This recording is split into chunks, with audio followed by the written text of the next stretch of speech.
Ethan Carter threw the divorce papers across the desk so hard they scattered onto the floor at his pregnant wife's feet. "Pick them up," he said. "Sign them, and be out of this apartment before my lawyers call you Monday morning." Amelia was 5 months pregnant. She bent down, slowly, gathered every page with shaking hands, and looked up at the man who had promised to love her. He was already dialing Vanessa's number. He never looked back down. What Ethan Carter did not know, what he could not have imagined in his most arrogant moment, was that the woman he just discarded owned more than everything he had ever built. She was 5 months pregnant with his child, and he called it her situation. If you have ever been underestimated by someone who was supposed to love you, stay with this story until the very end. Subscribe to our channel, hit the notification bell, and drop a comment telling us what city you are watching from right now. I want to see exactly how far this story travels. The morning it happened, Amelia had made him coffee. That detail would stay with her for a long time afterward. Not the divorce papers, not the cold way he handed them to her, not even the words he chose. What would stay with her was the coffee. She had woken at 6:15, same as every morning, ground the beans the way he liked them. Medium dark, roast never burned, always poured into the white ceramic mug she had bought him during a trip they took to Vermont 3 years ago when things still felt real. She had carried that mug across the apartment, knocked softly on his office door, even though it was their home, and she had every right to simply walk in, and she had set it on the edge of his desk without disturbing his calls the way she always did. He had not looked up, and 2 hours later he called her into that same office and told her their marriage was over. She stood there holding the papers, and she did not cry. She would think about that later too, why she did not cry in that moment. Some part of her, some deep and quiet part that had been listening very carefully for a very long time, was not surprised. That part of her had been watching Ethan Carter transform slowly, and then all at once from the man she had chosen into something she no longer recognized. That part of her had been keeping a silent record, and that part of her knew, even before the papers touched her hands, that something in this marriage had been broken for longer than either of them had admitted out loud. But the rest of her, the part that had carried his child for 5 months, the part that had given up everything she came from to build something genuine with him, the part that had loved him without strategy or calculation, when strategy and calculation were the only languages he truly spoke, that part shattered quietly and completely in the 60 seconds it took her to read the first page. "Ethan," her voice was steady. She was proud of that later. "Is this because of the baby?" He leaned back in his chair. He had the particular posture of a man who has rehearsed a difficult conversation so many times that all the feeling has been pressed out of it. "It's because we want different things," he said. "We've wanted different things for a long time. I think you know that." "I want this family," she said. "Amelia." He said her name the way people say the names of problems, not with tenderness, not even with guilt, just with the flat efficiency of someone naming an obstacle. "I need a partner who can operate in my world, someone who understands the pressure, the pace, the stakes. You've never been comfortable in that world. I'm not blaming you for that, it's just the reality." She looked at him for a long moment. "You mean Vanessa understands your world?" He didn't answer, which was its own kind of answer. Vanessa Hale had been Ethan's chief strategy officer for 14 months. She was brilliant, aggressive, relentlessly ambitious, and she had made no effort whatsoever to conceal the fact that she wanted Ethan not just professionally, but entirely. Amelia had seen it in the way Vanessa held eye contact with him at company dinners. She had heard it in the particular way Vanessa laughed at his observations, too loud, too bright, performing admiration, like a woman who understood that admiration was currency. Amelia had tried once carefully to raise the subject with Ethan. He had told her she was being insecure. He had told her she was projecting. He had said those exact words, "You're projecting," and something in the way he said them made her feel small and irrational in a way that she had carried like a bruise ever since. She set the papers back on his desk. "I'm not signing anything today," she said. The lawyers can wait." She picked up the coffee mug she had brought him. It was still warm. She walked to the door. "I need you to understand something, Ethan. Whatever you think you're doing right now, Whatever version of the future you're building in your head, you haven't thought it all the way through. You're going to want to remember that later." He made a sound that was almost a laugh. Almost. "Is that a threat?" She paused at the door. She did not turn around. "It's the last honest thing I'll say to you for free." And she walked out. She did not go to this bedroom. She did not sit on the couch and call her friends and cry into the phone the way a woman in a movie would have done. She took the elevator down to the lobby of the building she had lived in for 3 years, and she walked out into the cold November air of Manhattan, and she kept walking for 6 blocks until she found a bench in a small park, and she sat down and put her hands flat on her stomach, and she felt her son move. Just once. A small shifting pressure like a question being asked from the inside. She closed her eyes. She thought about her father. Leonard Brooks was not a man you read about in Forbes. He was not a man whose name appeared in business journals or whose face showed up in photographs at charity galas. He was not famous in the way that Ethan Carter was famous, loud and shining, and publicly celebrated his name attached to products and initiatives and quarterly earnings reports that made analysts breathless. Leonard Brooks was famous in a different way, and only among the kind of people who understood that the most serious power in the world operates, quietly moves without announcements, and reveals itself only when it is ready to be seen. Amelia had grown up inside that world. She had been shaped by it, educated within its architecture, prepared for it the way a daughter is prepared to inherit something vast and serious and permanent. She had understood from the time she was a teenager that her family name carried weight in rooms that most people never entered, that her father's networks touched industries and institutions across 3 continents, that Brooks Sovereign and Capital was not simply an investment firm, but a system, a patient, invisible, extraordinarily disciplined system built over 30 years to accumulate leverage without ever appearing to seek it. She had understood all of that. And then she had met Ethan Carter at a gallery opening when she was 26, and he had been brilliant and electric and entirely self-made, and she had found something in that, something in the rawness of ambition that had not been handed to him, something in the hunger of a man who had built himself from nothing, and she had made a choice that she now understood had not been a mistake, but had perhaps simply run its full course. She had chosen to leave her father's world.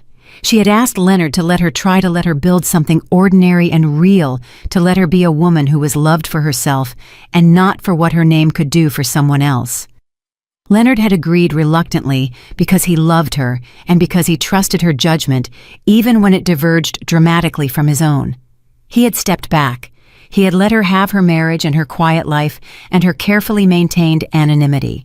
He had called every Sunday and asked how she was doing and listened carefully to her answers without offering the resources she refused to accept. He had waited, and now sitting on a bench in a November park with her son shifting inside her and her husband's divorce papers somewhere upstairs in a building she was not sure she wanted to go back to.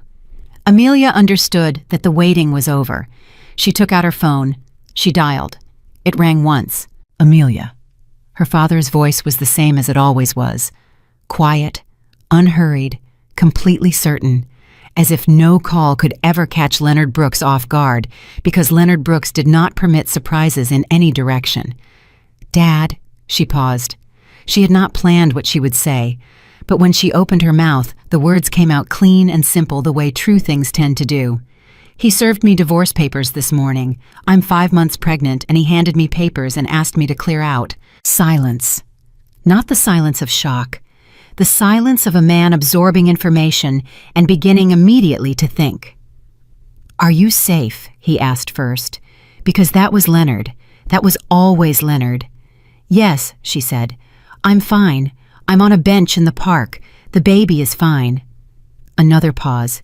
Then, "What do you need?" She had thought about this moment for a long time. Not this specific moment. She had not planned for divorce, had not mapped out scenarios the way Ethan mapped out acquisitions. But she had thought about the question of what she needed, the general shape of it, and she understood now with complete clarity what the answer was. "I need to come home," she said. "Not to the house. I don't mean the house. I mean—" She stopped, breathed. "I'm ready, Dad. I'm ready to come back." The silence that followed was longer than the ones before it. When Leonard spoke, his voice was the same as always, quiet, certain, unhurried. But underneath it, Amelia heard something she recognized. It was the sound of a door opening that had been closed for 5 years.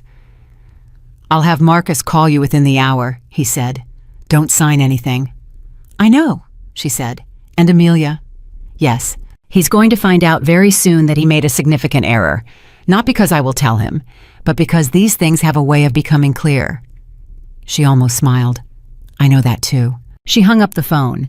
She sat in the park for a few more minutes. She watched pigeons. She watched a man walk past with a dog. She watched a young couple share something from a paper bag, leaning into each other against the cold. And she felt something complicated move through her that was not quite grief, and not quite anger, and not quite relief, but some unnamed mixture of all three. Then she stood up, straightened her coat, and began walking back toward the building. She was not going to leave, not yet, not until she was ready, not until she understood exactly how this was going to go. Because Amelia Brooks had spent 5 years being invisible, and invisibility, she had learned from her father, is the most powerful position in any negotiation. Inside the tower, Ethan had already moved on from the conversation. That was how his mind worked forward, always forward. The past reclassified the moment it was no longer useful. He was on a call with his communications director, discussing how to manage the potential press attention around his separation before it leaked. He used words like narrative control and strategic disclosure timeline. He talked about the announcement as if it were a product launch. His director, a careful man named Harrison, who had worked for Ethan for 7 years and therefore knew better than to say exactly what he was thinking, said, "One consideration, sir, the optics of a divorce while Mrs. Carter is pregnant could—" "Her name is Brooks," Ethan said. "She never took my name legally, and the optics are fine. The story is that 2 people realized they were incompatible. That's not a scandal that's called being honest." Harrison paused. "There's also the matter of the paternity question you raised with legal." Ethan said nothing for a moment. Then, "That's a private matter." "Of course. I just want to be certain that if any of that becomes public, it won't." Ethan's voice had the particular flatness it acquired when he had already decided something and did not want the decision examined. "Handle the narrative. Keep it clean. That's your job." After he ended the call, he sat alone in his office for a moment. Outside the floor-to-ceiling windows, Manhattan spread out beneath him like a circuit board, all lines and light and the relentless organized urgency of money moving through a city that never stopped. He had built this view from nothing. He had built everything he could see from nothing. He had started with a brilliant mind, 2 working hands, and a $40,000 loan from a bank that almost turned him down. And he had turned those materials into a company worth $4.7 billion. Nobody had given him anything. Nobody had handed him tables at good restaurants or introductions to the right investors or the invisible social infrastructure that wealthy families pass down to their children like genetic material. He had earned every piece of it himself, and because he had earned it himself, he had developed a particular blindness, the kind that comes from looking only at what you have built and never at the foundations beneath you, never at the forces that could shift without warning and crack everything you were standing on. He thought about Amelia sometimes in terms of what she had cost him. Not emotionally, he had reclassified the emotional ledger, already filed it under past and moved on. He thought about her in terms of the image she had not provided, the status she had not brought, the ambitious energy she had not matched. He had chosen her because she was genuine once.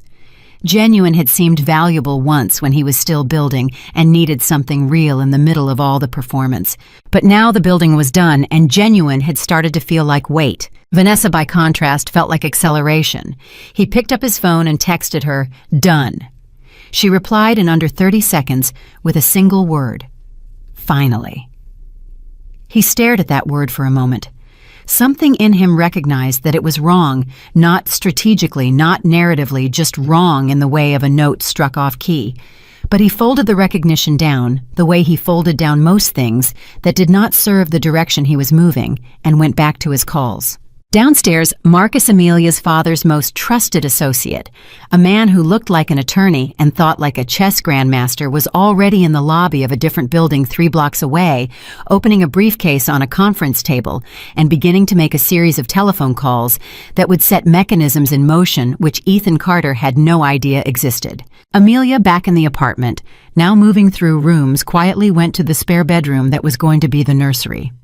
She sat in the rocking chair that had not yet been assembled, that was still in its box in the corner, and she opened her email and began reading the first of 7 detailed documents Marcus had sent in, the time between her call to her father and her walk back to the building.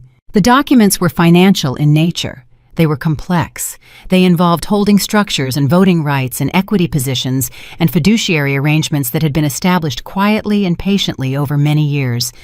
Most people would not have understood them. But Amelia was not most people. Amelia had spent her childhood at her father's knee, learning exactly how these structures worked.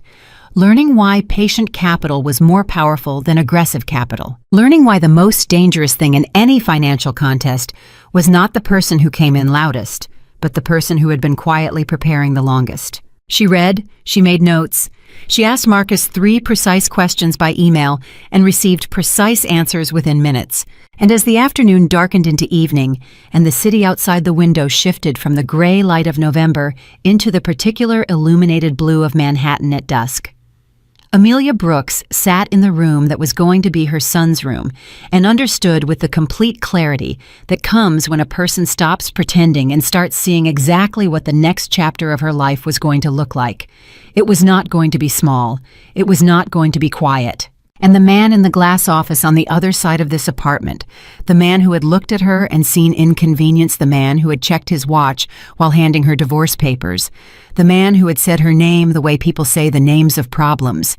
He had made the last uncalculated decision of his career.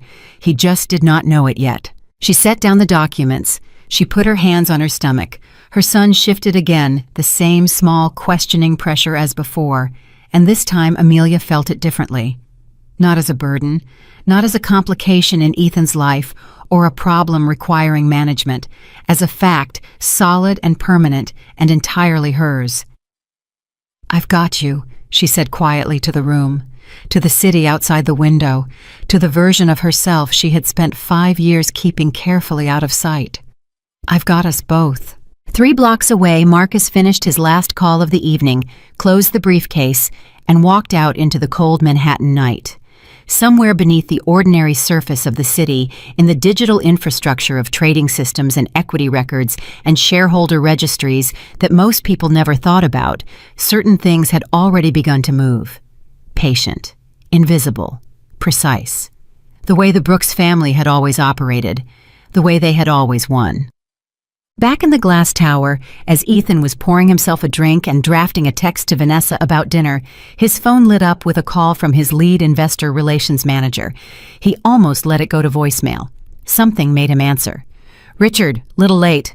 Richard Howe was 62 years old and had been in markets for 35 of those years. He was not a man who panicked. He was not a man who called at 7:15 in the evening without a reason that justified the hour. His voice, when it came through the line, had an unfamiliar quality, not panic exactly, but the careful, controlled register of a person who has seen something they did not expect and are not yet sure what it means. "Ethan, I need to flag something. There's been some unusual movement in our shares today. Not large enough to trigger disclosure thresholds, but the pattern is..." He paused. "It's methodical. Whoever is doing this knows exactly what they're doing." Ethan frowned. "How unusual?" "Unusual enough that I noticed," Richard said, "and I don't usually notice." Ethan set down his drink. "Get me the full picture by morning." "Already compiling it," Richard said. "One more thing." Another pause, the kind that happens when a careful man is deciding how precisely to say something difficult. "The trading pattern started this afternoon, specifically around 2 p.m. Ethan calculated. 2 p.m. was approximately 1 hour after Amelia had left his office. He told himself it was a coincidence. He almost believed it. He picked up his drink again and told Richard to send the report first thing and ended the call. But the drink sat in his hand and he did not take another sip from it. He stood at the window of his empire and looked out at the city, and for the first time in longer than he could honestly remember, something moved in him that was not confidence. He would not name it. Not tonight, not yet. But it was there. And somewhere in the apartment he no longer thought of as shared in a chair, in a room that was going to be a nursery, a woman who had made coffee for a man who did not look up, was reading documents that would change everything, not with anger, not with vengeance, not with the particular heat of someone who has been wronged and wants the world to know it, but with the cold, clear, extraordinary competence of a woman who had been preparing for exactly this moment without ever quite knowing she was preparing for it. The city did not sleep. Neither did Amelia Brooks. Marcus Chen did not look like the kind of man who could dismantle a billion-dollar company before breakfast. He was 54 years old, wore the same style of gray suit every single day, carried a worn leather briefcase that looked like it belonged to someone's grandfather, and spoke in the measured, unhurried tones of a man who had never once in his professional life raised his voice. He had worked for Leonard Brooks for 26 years. In that time, he had never lost a negotiation, never misread a market position, and never not once underestimated an opponent. He arrived at Amelia's door at 7 in the morning, 2 days after Ethan had thrown those papers across the desk. Amelia opened the door before he knocked. She had not slept. There were no visible signs of this on her face. She had her mother's discipline about composure. But Marcus saw it in her eyes, the particular focused brightness of someone who had spent the night thinking instead of resting. "Marcus," she said. "You look like your father when you're angry," he said. "He always went very still, too." She stepped aside to let him in. "I'm not angry," she said. "I know," Marcus said. "That's what I mean." They sat at the kitchen table, the same table where Amelia had made coffee 2 mornings ago for a man who did not look up, and Marcus opened his briefcase and laid out 7 folders in a sequence that was clearly not accidental. "Your father wants you to understand the full picture before any decisions are made," Marcus said. "Not because he doubts your judgment, because he respects it enough to make sure it's fully informed." Amelia pulled the first folder toward her. "How long has Dad been watching Carter Technologies?" Marcus paused for exactly 1 second. 3 years. She looked up. "He started watching the moment Ethan began his Series C expansion," Marcus said. "Not because he was planning anything, because a company that size moving that fast in sectors adjacent to Brooks Sovereign's existing positions warranted monitoring. Standard practice. And what did 3 years of monitoring tell him? That Ethan Carter built something genuinely impressive," Marcus said, and his voice carried no irony.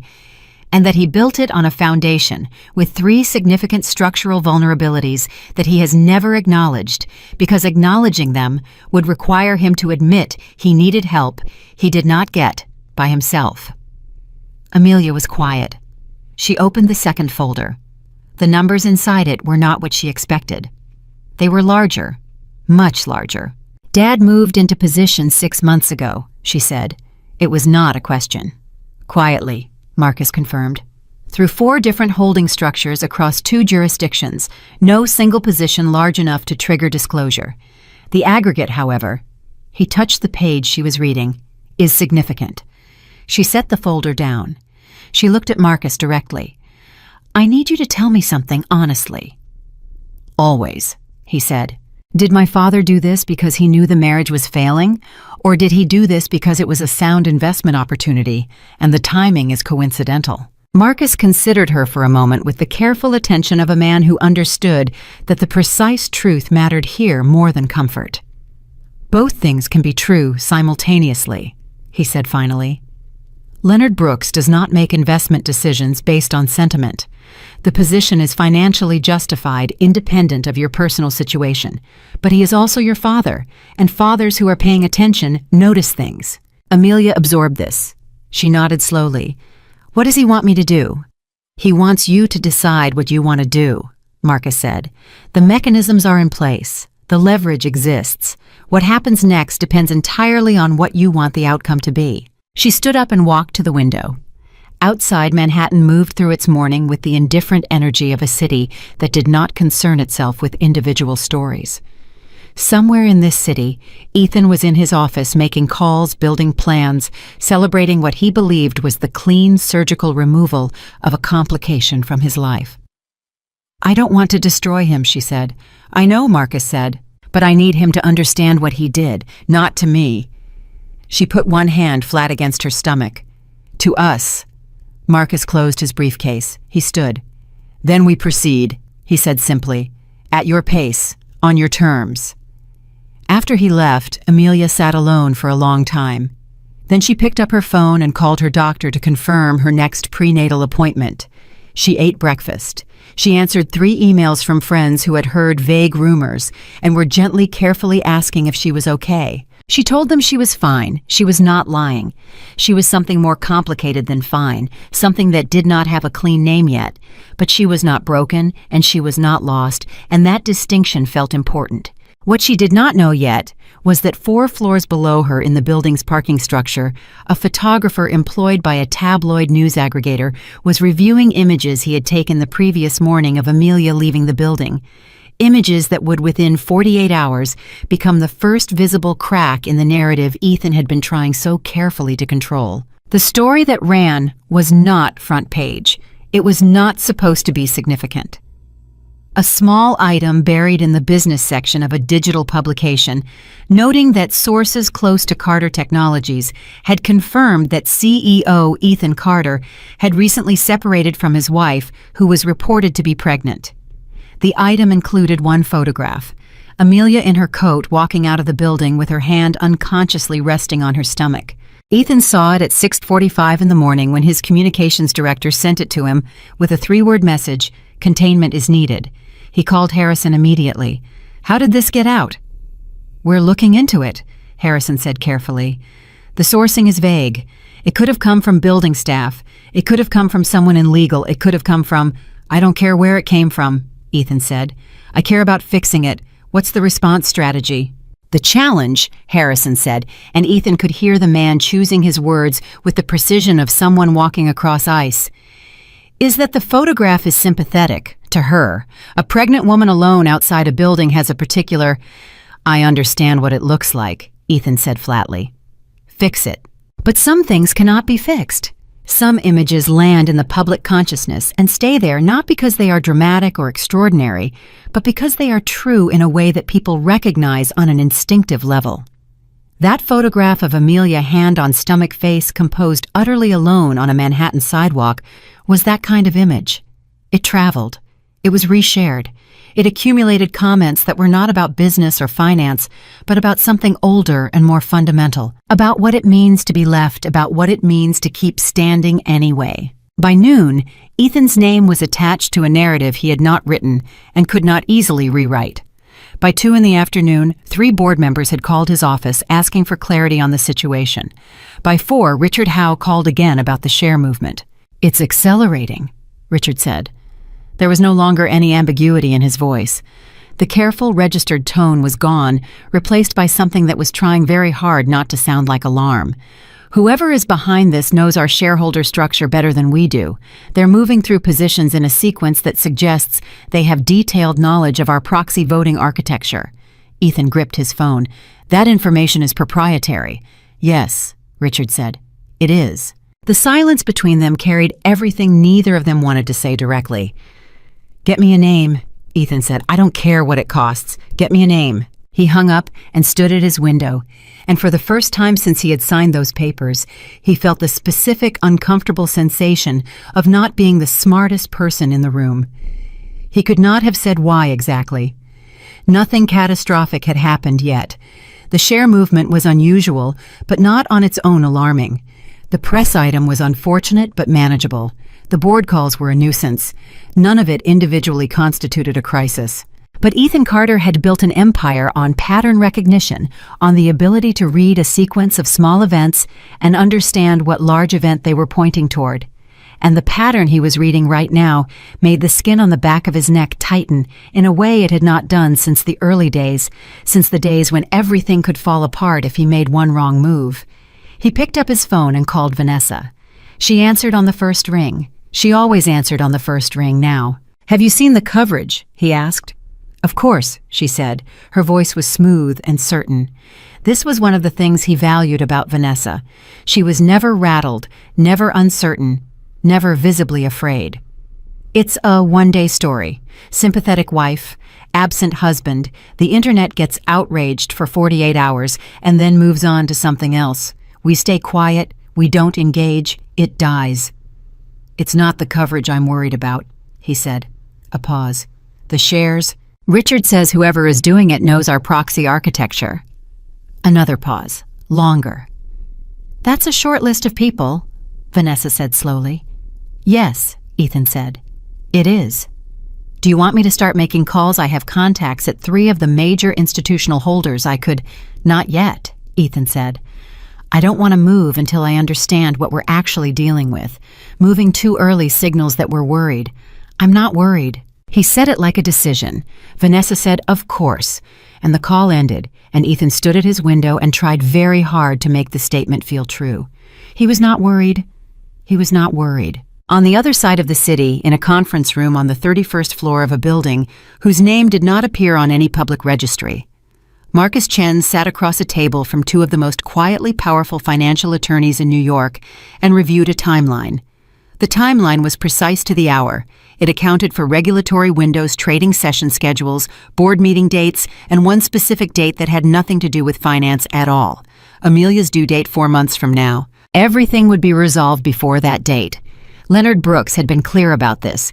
His daughter would not give birth in the middle of a war. The war, if it could be called that, and Marcus preferred to think of it as a correction, would be concluded cleanly and completely before the baby arrived. Marcus looked at the timeline. He made 2 small adjustments. He nodded to the attorneys. We proceed, he said. The attorneys nodded back. Phones came out. Calls began. It was 11:47 in the morning. By 2 p.m., 3 things happened in rapid sequence that Ethan's team would spend weeks trying to untangle. First, a financial journalist, known for rigorous sourcing, published a detailed analysis, noting unusual accumulation patterns in Carter Technologies, shares suggesting the involvement of a sophisticated institutional actor with long-term strategic intent rather than a short-term trading position. The piece named no names. It did not need to. The financial community that read it understood immediately that someone serious was making a move. Second, 2 members of Carter Technologies' board of directors, independently of each other, contacted the company's outside legal counsel to ask about the fiduciary implications of recent executive decisions, specifically the decision to initiate divorce proceedings against a spouse while simultaneously pursuing a major company expansion that would dilute existing shareholders. Third, Vanessa Hale's personal assistant, a young woman named Grace, who had worked for Vanessa for 11 months and had grown progressively uncomfortable with certain instructions she had been given, forwarded an email chain to her personal account before deleting it from the company server. She did not yet know what she was going to do with what she had. She only knew she could not unknow it. Ethan learned about the first development from Richard at 2:15. He learned about the second from his general counsel at 2:40. He did not learn about the third at all, not yet. That particular piece of the structure was not yet visible to him. He called an emergency leadership meeting for 4 p.m. Vanessa arrived 3 minutes early, which was what she always did. She took her usual seat to Ethan's right. She wore the particular composed expression of a person who has pre-decided to project confidence regardless of what the meeting reveals, and she was very good at it. The room had 7 people in it. By the end of the meeting, 6 of them would be visibly shaken. 1 would not. The one who was not shaken was the one who had the most reason to be. Ethan laid out what they knew: the share accumulation, the board inquiries, the press. He spoke calmly with the controlled authority that had always been his most effective leadership tool, the ability to project certainty even when certainty was not yet available. He asked for assessments from each department head. He listened. He made notes. Then he said, I need everyone to understand something.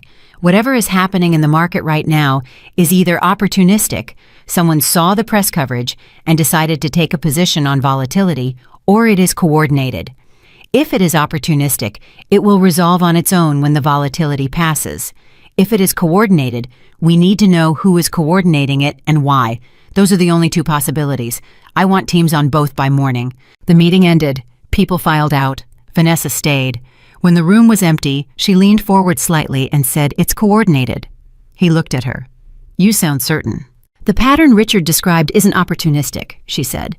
Opportunistic buyers scatter. They move in and out quickly. This is accumulation, patient structured accumulation. Whoever is behind this has been planning it. She paused. Ethan, the only people who know our proxy structure well enough to move through it the way Richard is describing are people who have been studying us for a long time. How long? She met his eyes. Years, she said. He sat with that for a moment. Outside the conference room glass, his company moved through its late afternoon rhythms. People at desks, screens lit the ordinary machinery of a business doing what businesses do. None of them knew yet. None of them felt the thing that Ethan was beginning to feel in his chest. Not panic, he would not call it panic, but the specific pressure of understanding that the ground you are standing on may have more beneath it than you knew. Pull everything we have on Brooks Sovereign Capital, he said suddenly. Vanessa went very still, just for a fraction of a second, just long enough for Ethan, who was extremely good at reading people, to notice. Why Brooks Sovereign? She asked. Her voice was exactly right. Curious, measured, professionally appropriate. Because they've been in the space adjacent to ours for years, and I never paid them enough attention, he said. And because I don't like not paying enough attention to things. He stood up. Pull the files. I want a full brief by tomorrow morning. Of course, she said. She walked out of this conference room and down the corridor toward her office, and her face remained composed, and her stride remained even, and nothing in her external presentation suggested that the name Brooks Sovereign Capital had detonated something in her chest the moment Ethan said it. Because Vanessa Hale had heard that name before. She had heard it 6 months ago from a man at a private dinner, a man who had offered her a proposal that she had told herself was simply a matter of parallel interests of information flowing naturally between people who happened to want compatible outcomes. She had told herself it was not betrayal. She had told herself it was strategy. She had told herself a great many things in the past 6 months that she was now, for the first time, examining in the cold, flat light of consequence. She closed her office door. She sat at her desk. She opened her laptop. And she stared at her screen for a full 3 minutes without typing anything. Meanwhile, across the city, Amelia had a different kind of meeting. Her OB called with updated blood work results. Everything was normal. The baby was healthy, growing exactly as he should, entirely unaware of and unaffected by the war being assembled in his name. Amelia sat in her kitchen and listened to the doctor's voice and felt the specific mix of gratitude and ferocity that pregnancy had installed in her, this animal certainty that whatever happened between the adults in this story, this particular small life, was going to be protected absolutely. After she hung up, her phone rang again immediately. It was a number she did not recognize. She almost did not answer. Something made her. Mrs. Carter. A woman's voice. Young, careful, slightly unsteady. Ms. Brooks, Amelia said quietly. I kept my name. A pause. I'm sorry, Ms. Brooks. My name is Grace. I work at Carter Technologies. I think there's something you should know. Amelia sat very still. How did you get this number? It took some effort, Grace said. I'm sorry to contact you this way. I almost didn't. I've been sitting here for 2 hours trying to decide, and her voice broke slightly at the edges. Not panic. Conscience. I have something. Emails. Between Vanessa Hale and a contact at Meridian Capital Group. Going back 5 months. I don't fully understand all of it, but I know it's not right. And I know it involves your husband's company being used in a way that he doesn't know about. The room was very quiet. Grace? Amelia said. And her voice was the gentlest it had been in days, because she understood that this young woman had made an enormous decision and was terrified about it and deserved to be spoken to like a human being rather than a source. You did the right thing calling. I want you to listen to me carefully. Do not delete anything. Do not move anything. Do not tell anyone you called me. Can you do that? Yes, Grace said. I'm going to give you a number. You're going to call it within the next hour and speak to a man named Marcus. He's going to take care of everything. You're going to be okay. She paused. I mean that. After she hung up, Amelia sat in the silence for a moment. Then she called Marcus. We have a new development, she said, and told him about Grace. Marcus was quiet for exactly 4 seconds. That changes the timeline slightly, he said, in our favor. Vanessa has been feeding information to Meridian, Amelia said. It was not a question anymore. It appears so, Marcus said. Amelia closed her eyes for a moment. Not from pain exactly, from the particular exhaustion of having been right about something you desperately hoped you were wrong about. She had always known Vanessa was dangerous. She had not known how dangerous. She had not known that while Ethan was dismantling his marriage to chase the woman he thought was an accelerant, that woman had been simultaneously lighting fires beneath his company from the outside. "He has no idea," she said. "No," Marcus said. "He doesn't." She thought about that. She thought about Ethan in his glass office, so certain of his read on the situation, so certain he was the most strategically sophisticated person in his own story. She thought about the coffee mug she had carried across the apartment 2 mornings ago, the one he had not looked up from his phone to acknowledge. She thought about her son growing quietly and steadily and magnificently unaware of all of it. "Move carefully," she said to Marcus. "We have what we need to protect the company and to protect my son's future. We don't need to be cruel about it. Let's be accurate. Let's be thorough. But let's not be cruel." "Understood," Marcus said. "And Marcus," she paused, "make sure Ethan sees the Vanessa information before anyone else handles it. He deserves to know what she did, not from us, but he needs to know." "That," Marcus said with the quietest hint of something almost like approval, "is a very precise kind of justice." "My father taught me," she said. She hung up. She walked to the window.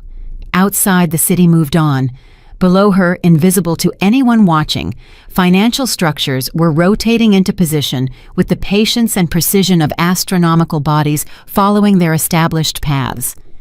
Ethan Carter had thrown divorce papers at a woman's feet. He had not known what he was throwing away. He was beginning to find out. The paternity test results arrived on a Tuesday. Ethan had ordered this test quietly through a private clinic, using a sample obtained without Amelia's knowledge from a water glass she had left in the apartment 3 weeks before she stopped coming back to sleep there. He had told himself it was due diligence. He had told himself that a man in his position could not afford assumptions. He had constructed an entire internal argument that made the decision feel rational rather than what it actually was, which was the single most revealing thing he had ever done about the kind of person he had become. The results came in an email marked confidential at 9:17 in the morning. He read them twice. The child was his, unquestionably completely 100% his. He set his phone face down on his desk. He sat very still for almost 4 minutes. His assistant knocked, and he did not answer. His calendar had 3 meetings before noon, and he did not move toward any of them. He just sat there with the weight of what he had done pressing down on him from every direction at once, and for the first time in longer than he could honestly calculate, Ethan Carter did not immediately reach for a strategy to manage the feeling. He just let it sit there. Heavy and specific and entirely deserved. Then his phone rang. It was Richard Howe, and whatever Ethan had been about to feel was immediately buried under the avalanche of what came next. "We have a problem," Richard said. He was not using his careful voice anymore. The careful voice was gone entirely. "A significant problem." "Tell me." "Brooks Sovereign Capital," Richard said. "We finally got the full picture. Ethan, they've been accumulating for 3 years.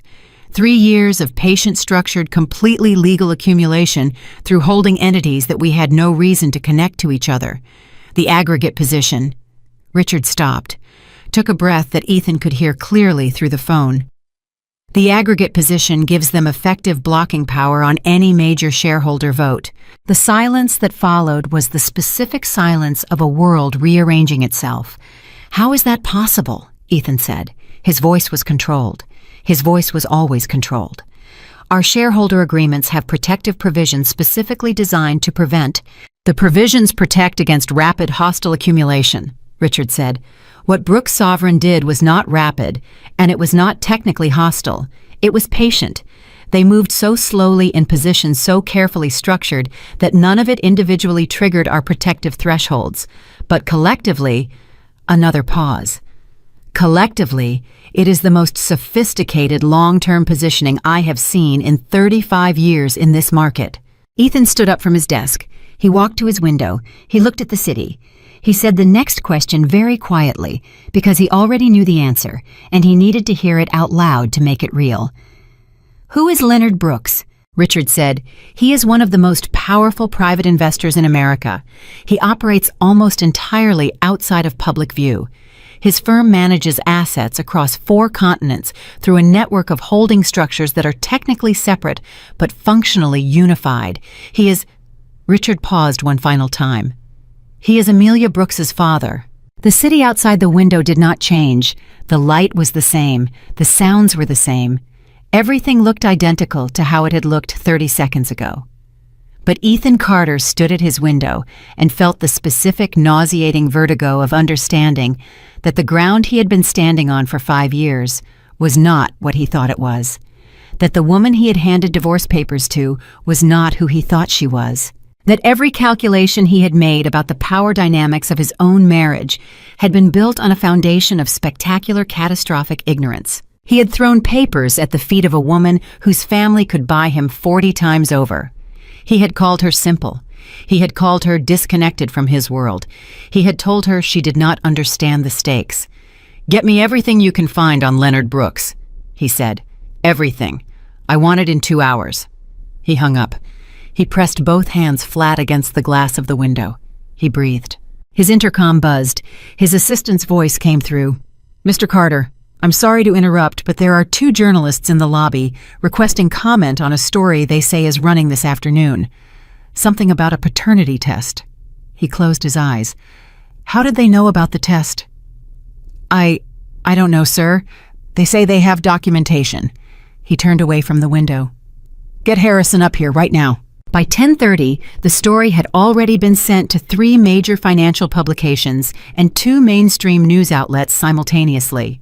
It was precise-sourced and devastating in the specific way of stories that contain nothing but verified facts arranged in the most unflattering possible sequence. It reported that Ethan Carter, CEO of Carter Technologies, had ordered a secret paternity test on his pregnant wife without her knowledge or consent. It included the timeline. It included the method. It did not need editorial commentary because the facts did the work entirely on their own. Harrison arrived in Ethan's office looking like a man who had just witnessed a natural disaster in real time.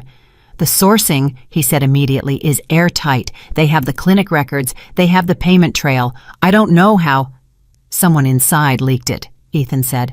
"Possibly. Or someone with access to financial records connected to you personally." Harrison sat down heavily. "Ethan, the board is going to call an emergency session.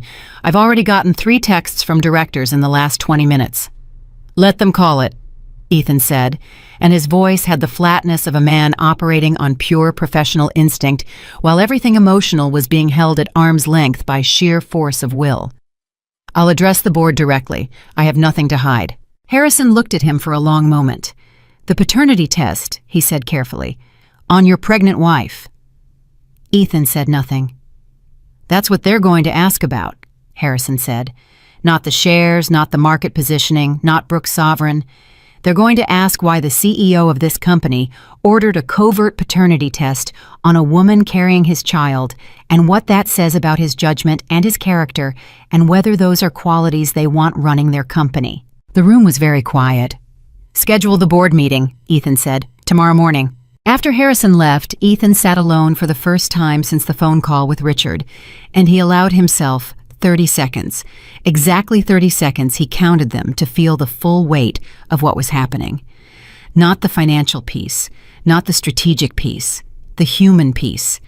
The piece that involved a woman he had married, a woman who had made him coffee every morning and been gentle with him when he did not deserve gentleness. A woman who was 5 months pregnant with his child and living somewhere in this city without him, and who had somehow, without a single threatening word, without a single visible act of aggression, managed to position herself and her family in a way that had him surrounded on every side. He had 30 seconds. Then he picked up his phone and called Vanessa. She answered in 2 rings, not 1. He noticed. "The Brooks situation," he said. "Did you know?" A pause that lasted precisely long enough to be meaningful. "Know what specifically? That Amelia was Leonard Brooks's daughter," he said. "Did you know, Ethan? Yes or no, Vanessa?" Another pause. Longer. "I had heard something," she said finally. "A rumor. I didn't think it was verified, and I didn't want to bring it to you without being certain because—" "When?" he said. "When did you hear this rumor?" The pause this time was the longest of all. And in that pause, Ethan Carter, who had built an empire on reading patterns, read everything he needed to read. "How long?" he said.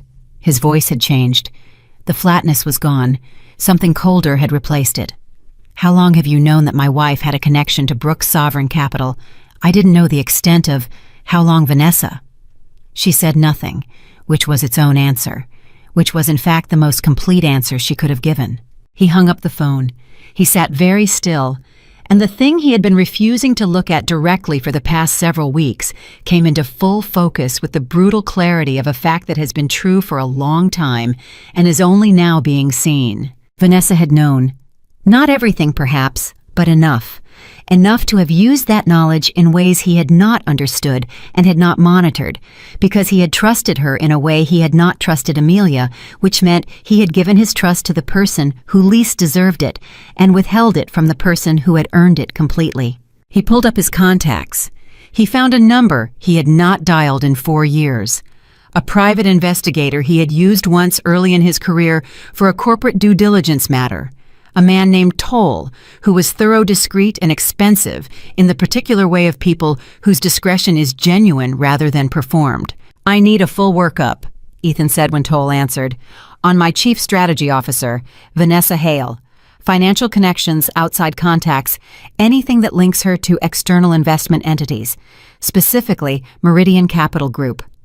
A pause on Toll's end. "Meridian," he repeated. "You know the name."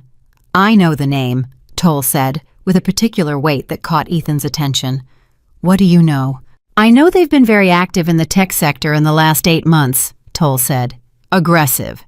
The kind of aggressive that suggests they have better information than they should have about specific companies' internal positions." He paused. "Carter Technologies has come up in some conversations I've been adjacent to, not centrally, but the name has come up." Ethan's grip on the phone tightened. "Get me everything. 24 hours. 12, Toll said. "You sound like you need 12. By noon, the board meeting had been formally called for 8 the following morning. By 1 p.m., 3 stories had run online about the paternity test, each one worse than the last in terms of public reception. By 2 p.m., Carter Technologies stock had dropped 4.3% on the news, and the unusual share activity a drop that would have been manageable under ordinary circumstances, but which, given the existing accumulation by Brooks Sovereign, had the effect of concentrating power further in exactly the wrong direction from Ethan's perspective. Richard called at 2:15 with a voice that had moved past alarm into something quieter and more serious. "The voting structure," he said. "If there's a confidence vote at the board level, Brooks Sovereign's accumulated position gives them, along with even 2 or 3 existing board members who vote with them enough to force a change in executive authority." "They can't move on a confidence vote without cause," Ethan said. "The paternity test story," Richard said quietly, "is being cited by at least 2 directors as a cause-related governance concern. Judgment, ethics, fiduciary responsibility to a company whose public reputation affects share value." He paused. "I'm not saying this is right, Ethan. I'm telling you what I'm hearing." Ethan put the phone down without ending the call. He pressed his hands flat on his desk. He thought about every decision he had made in the past 60 days. He laid them out in sequence, the way he always laid out problems, linear, logical cause and effect. He tried to find the point where he could have moved differently, chosen differently, read the situation with the accuracy he applied to everything except apparently his own life. He kept arriving at the same moment, the same desk, the same morning, the papers sliding across the marble surface toward a woman with her hand on her stomach. His intercom buzzed again. "Mr. Carter, there's a delivery. It came through legal, and they said you'd want to see it immediately." "Send it up." The envelope arrived in the hands of his general counsel, a careful woman named Patricia, who had the particular expression of someone carrying information they wish they did not have. She set it on his desk without speaking. He opened it. Inside were copies of emails, 12 of them printed cleanly dated over a 5-month period. Between Vanessa Hale's company email address and a senior director at Meridian Capital Group. The content was detailed, strategic. It involved specific information about Carter Technologies' expansion timeline board composition and vulnerability windows that Vanessa could only have obtained from her position inside the company. She had been feeding Meridian everything they needed to build a hostile position, while simultaneously advising Ethan on how to protect against exactly that kind of threat, while simultaneously being the woman he had left his pregnant wife to be with. He read every email. He read them slowly and completely. He set the stack down. He looked at Patricia. "How did we get these?" he asked. Patricia said, "They were submitted anonymously to our legal compliance inbox. The metadata on the files is clean. Whoever sent them wanted them to be found and wanted the sourcing to be untraceable." He nodded. He already had a sense of who had sent them, not the specific person, but the direction the information had traveled from. He understood in this moment, with the specific awful clarity of a man who has been expertly outmaneuvered, that he was not simply losing a financial battle. He was watching a complete picture assemble itself, a picture of the past several months that showed him not as the protagonist of his own story, the self-made visionary, the ruthless architect of his own success, but as a man who had been blind in every direction that mattered and had paid for that blindness in exactly the currency he valued most. "Call the board," he said to Patricia. "Tonight, emergency session. I need to get ahead of the Vanessa situation before tomorrow morning, or the meeting becomes about two things instead of one." Patricia nodded and left. He picked up his phone. He thought about calling Amelia. He put it down. He thought about calling his attorney. He put it down again. He sat in the silence of his office and did something he almost never did, which was nothing. No calls, no strategy, no forward motion. Just sitting with the reality that had been building around him while he was looking the wrong direction. Outside his window, rain had started. Manhattan in the rain looked different from Manhattan in the sun, grayer and more honest somehow, the lights softer and the edges less sharp. He had spent years up here in this glass tower, looking down at the city and thinking about what he had conquered. He had never not once thought about what he might have missed while he was busy conquering. At 5:47 p.m. across the city, Amelia's phone rang. It was Marcus. "He's called an emergency board session for tonight," Marcus said. "The Vanessa emails have reached him." Amelia was quiet for a moment. "How is he?" Marcus paused. It was not the question he had expected. "From what I can read of the situation, he's holding himself together professionally. Personally." Another pause. "I think tonight is the night he starts to understand the full picture." "Good," she said, not with satisfaction, with something closer to relief. "He needs to understand the full picture. He needed to understand it before any of this started, but he didn't. So now he understands it the harder way." "The board session tonight will likely result in Vanessa being placed on administrative leave pending investigation," Marcus said, "which removes one of the two central problems from Ethan's situation. The other problem is still him," Amelia said. "His judgment, his decisions, what he did with the test, and what he did with those papers, and what he chose to see, and what he chose not to see." She paused. "Marcus, I want to be very clear about something. We are not here to destroy him. We are here to make sure that company is run correctly, and that my son inherits something real. Those are the only two objectives." "Understood," Marcus said. "Schedule a call with my father for tomorrow morning before the board meeting," she said.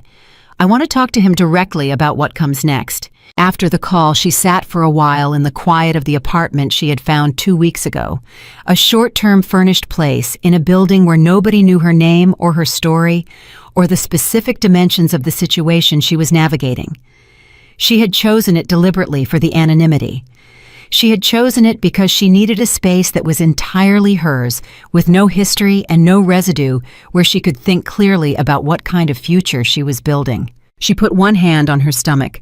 Her son was moving again, not the small questioning pressure of early weeks, but something stronger now, more definite, more insistent. He was getting bigger. He was getting more real by the day. And the world he was going to come into was being shaped right now in boardrooms and phone calls and emails and the specific painful education of a man who had needed to learn something for a long time and was finally at great cost to everyone learning it. She did not hate Ethan. She had examined this carefully, looking for hatred, the way you look for a crack in a structure, running your hands along the surface to find the damage. She did not find it. What she found instead was something more complicated and in some ways more final, a complete, clear-eyed understanding of who he was and what he was capable of and what he was not, and the absolute conviction that her son deserved more than a father who was capable of what Ethan had been capable of. But her son also deserved a father who had learned. Whether Ethan was capable of learning was she understood the question that the next several months would answer. The emergency board meeting that night lasted 4 hours. Ethan presented the Vanessa evidence himself, laying it out with the same controlled authority he brought to earnings calls, the same ability to project certainty into a room full of people looking for reasons to doubt. The board was shaken. Not by the information itself. 3 of the 7 directors had suspected for weeks that something was misaligned in the executive team's management of the external pressure, but by the precision and completeness of the evidence, by the fact that Ethan had it, and by the question none of them asked out loud, but all of them were clearly thinking which was where exactly this evidence had come from and who had wanted Ethan to have it. Vanessa was placed on immediate administrative leave. A statement would be prepared for the morning. The board tabled the governance questions about Ethan's personal decisions for the formal meeting, acknowledging that the Vanessa situation took precedence. Ethan drove home at 1:15 in the morning, not to the apartment. He drove to the building, parked in the garage, and sat in the car. He thought about Amelia on that bench in the park, hand on her stomach, making a phone call he now understood had set everything in motion. He thought about the way she had said her last words to him in his office. Whatever you think you're doing, you haven't thought it all the way through. She had known then. She had known exactly what was beneath the surface of everything, and she had told him in the only way she could, and he had heard it as a threat from a woman he thought had nothing, when it was actually a warning from a woman who had everything. He pressed his head back against the headrest. Outside, the rain was still falling on the city he had built his life inside of. He could hear it against the roof of the car, steady and indifferent, the rain that falls equally on glass towers and park benches, on billionaires and women alone on cold mornings, on the powerful, and the ones the powerful have underestimated. He took out his phone. He opened his contacts. He found Amelia's name. He did not call. He was not ready yet. He did not know what he would say, and he understood instinctively that whatever he said to her next had to be real, in a way that nothing he had said to her in a very long time had been real. He could not approach her with strategy. He could not approach her with the polished, professional language he used for every other difficulty in his life. He would have to approach her as himself. And he was not sure, sitting in the dark of the parking garage with the rain on the roof, who exactly that was anymore. He put the phone away. He got out of the car. He went upstairs to an apartment that felt for the first time not like a penthouse, but like an empty room. And somewhere across the city, in a building where nobody knew her name, Amelia Brooks fell asleep with one hand on her stomach and the quiet, certain knowledge that the hardest part was not yet over, but that she had never, not for one moment, been as alone as Ethan had assumed she was. The board meeting started at 8 in the morning, and by 8:14, Ethan already knew it was not going to go the way he had prepared for. He had spent the previous night building his case, not sleeping, not eating anything of substance, just working the way he had always worked when the situation was serious, with the focused mechanical intensity of a man who believes that sufficient preparation can overcome any obstacle. He had his financial advisors on the phone until 2 a.m. He had his attorneys review every protective clause in the shareholder agreement. He had Harrison draft 3 different opening statements, and he had chosen the strongest one and rehearsed it until it sounded natural. He walked into that boardroom at 7:58 looking like a man in complete control. The 7 board members were already seated. That was the first thing that registered as wrong. Board members did not arrive early. Board members arrived at the precise scheduled moment or slightly after, as a display of the casual authority that powerful people perform for each other. The fact that all 7 of them were already in their chairs when Ethan walked in meant they had been there longer, talking without him, and that the meeting had in some functional sense already started before he entered the room. He took his seat at the head of the table. He looked at each face in sequence the way he always did at the start of difficult meetings, reading the room before a word was spoken. What he read did not encourage him. He opened with the Vanessa situation. He laid out the evidence methodically, the emails, the timeline, the connection to Meridian, the specific information she had provided, and how it had been used against the company. He was thorough and precise and entirely professional, and when he finished, the room was silent for a moment that lasted slightly too long. Then Director Catherine Marsh, who was 61 years old and had been on his board for 4 years and had never once raised her voice in a meeting, said, "Ethan, I want to ask you something directly, and I need you to answer it the same way." "Of course," he said. "How long were you personally involved with Vanessa Hale before you served your wife with divorce papers?" The room temperature did not change. The lighting did not change. But something shifted in the quality of the silence in a way that everyone present felt immediately. "That's a personal matter," Ethan said. "It was a personal matter," Catherine said, "until it became a governance matter, until the woman you were personally involved with was simultaneously feeding strategic information about this company to a hostile external fund. At that point, your personal judgment and your professional judgment became the same conversation." She paused. "So I'll ask again. How long?" He answered. He gave her the honest number. He watched it land on every face in the room. Director Paul Reeves, who was 58 and had been one of Ethan's earliest investors, said quietly, "Ethan, what I'm trying to understand is the sequence of decisions. You initiated a relationship with your CSO. You served your pregnant wife with divorce papers. You ordered a covert paternity test on her without her consent. You publicly positioned the separation as a mature mutual decision when it was in fact none of those things. And in the middle of all of this, the woman you were involved with was compromising the security of the company." He set his hands flat on the table. "Help me understand which part of that sequence reflects the judgment of someone we should continue to trust with $4.7 billion in assets." Ethan looked at Paul. He had known Paul for 11 years. Paul had written him a check when nobody else would. Paul had believed in him when the company was a concept and a presentation deck and a rented conference room. "Paul, I'm not asking as your friend right now," Paul said, not unkindly, just clearly. "I'm asking as a fiduciary." The meeting went on for 2 hours and 40 minutes.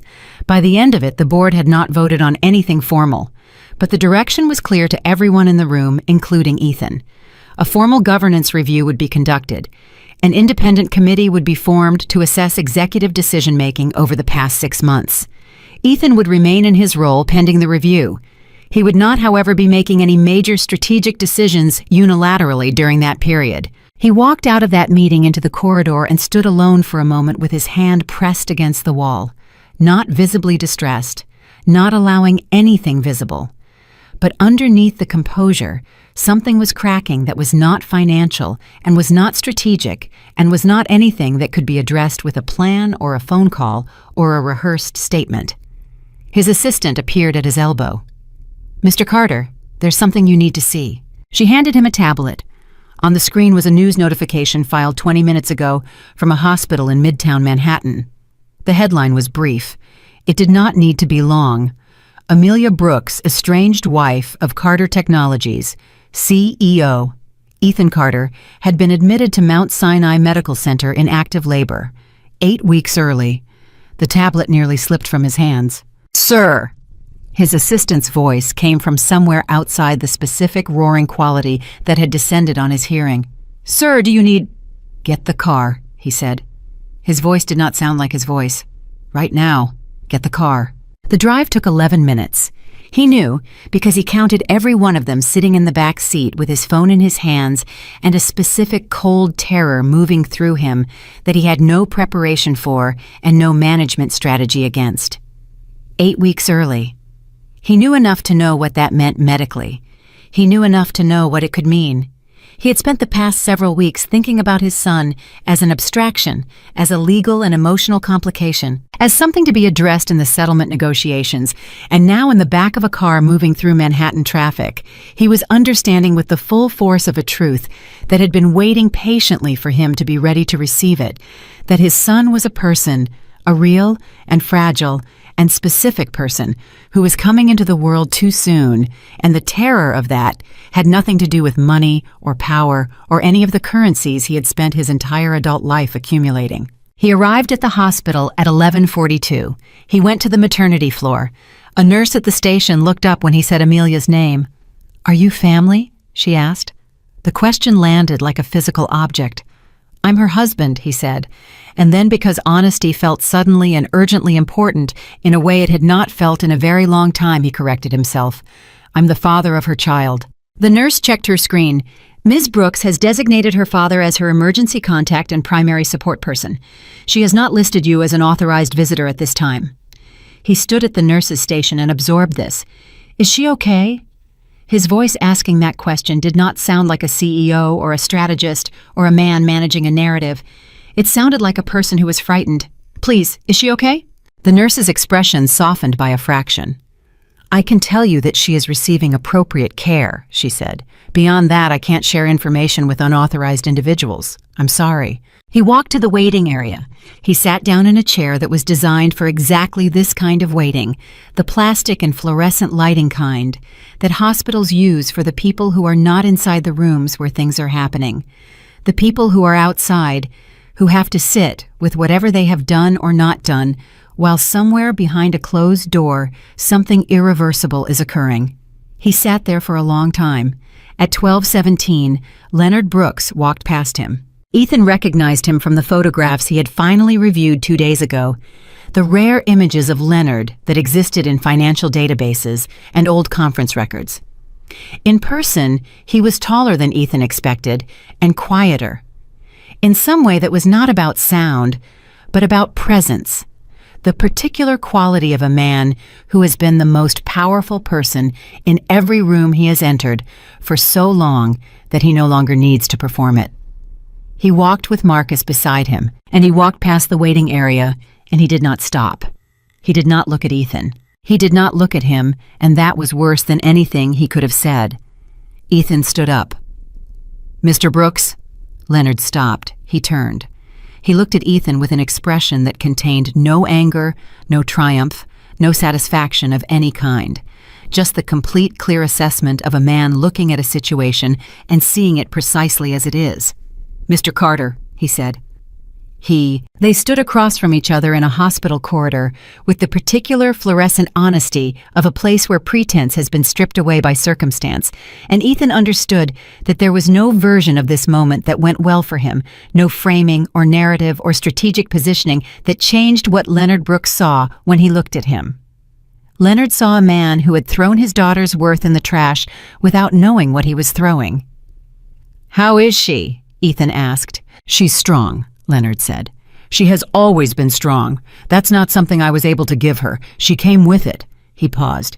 "She gets her patience from her mother, her precision from me. The strength is entirely her own." Ethan said, "I need you to know that Mr. Carter."